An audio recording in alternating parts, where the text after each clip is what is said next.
జీడిమెట్ల ఒకప్పుడు మంచి ప్రశాంతమైన గాలి పీల్చుకునేటటువంటి వాతావరణం ఉండేది. ఓ పల్లె వాతావరణం. అట్లాంటి చోట్లకి పరిశ్రమ వచ్చినప్పుడు అబ్బా! మా ప్రాంతం అభివృద్ధి చెందుతుందని సంతోషించారు. ఒకటికొకటి యాడ్ అయినాయి. యాడ్ అయిన తర్వాత అక్కడికి భూములకి డిమాండ్ పెరిగిపోయింది. దాంతో ఎక్కువ రేట్లకు అమ్ముకున్నారు. హమ్మయ్య! అని సంతోషించుకున్నారు అక్కడోళ్ళు. సీన్ కట్ చేస్తే ఇవాళ జీడిమెట్లో ఇల్లు తీసుకోవాలంటే నరకం.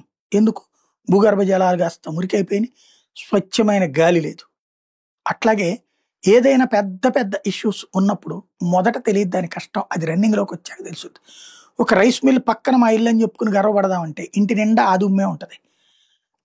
అట్లాగే ఈ మిల్లులు గాని వీటితో ఉండేది. ఇప్పుడు రిఫైనరీస్ ఆంధ్రప్రదేశ్‌లో పెడుతున్నారు. ఒకటి బీపీసీఎల్‌ది ఇట్లాంటివి. అట్లాగే రేపు డేటా సెంటర్ అని. ఈ రావద్దని నేను చెప్పా. దానివల్ల ఉపాధి, అలాగే ఉద్యోగ అవకాశాలు, దాంతో పాటుగా దాన్నేమంటారు భూముల రేట్లు పెరుగుతాయి, రియల్ ఎస్టేట్ రేటు పెరుగుతుంది, అదనపు యాడ్ అవుతుంది. కానీ ఈ సందర్భంగా వచ్చే కాలుష్యం విషయంలో మనం 3 పనులు చేస్తున్నాం. శరవేగంగా చేస్తున్నాం. ఒకటి షిప్ బ్రేకింగ్ యూనిట్స్. ఇక్కడికి ఓకే అంటున్నాం. షిప్ బ్రేకింగ్ యూనిట్ అంటే సముద్రం నాశనం అవ్వడం నెంబర్ 1. కానీ పెద్ద దేశాలు ఒప్పుకు మనలాంటి దేశాలు తీసుకోవడానికి ముందుకొస్తాయి. పరిశ్రమలు పెట్టుబడులు అనుకునే రూపంలో ముందుకొస్తే మనది ఇప్పటికే పరిశ్రమల కాలుష్యం వల్ల నానా తిప్పలు పడుతున్నటువంటి మత్స్యకారులు రాబోయే రోజుల్లో ఫేస్ చేస్తారు.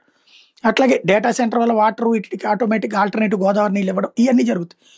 బట్ వాడకం ఉంటుంది. ఆ చుట్టుపక్కల వెదర్లో ఒక రకమైన అట్మాస్ఫియర్ ఉంటుంది. అట్లాగే పెట్రోలియం సంబంధించినటువంటి శుద్ధి రిఫైనరీ ఇక్కడికి చేసి మళ్ళీ ఎక్స్పోర్ట్ చేసి ఆ జలాలు ఈ వ్యర్థాలు కూడా కాలుష్యం అవుతాయి. భవిష్యత్తులో ఇలాంటి ఉండే చోట్ల కాలుష్యాలు తప్పనిసరిగా ఉంటాయి.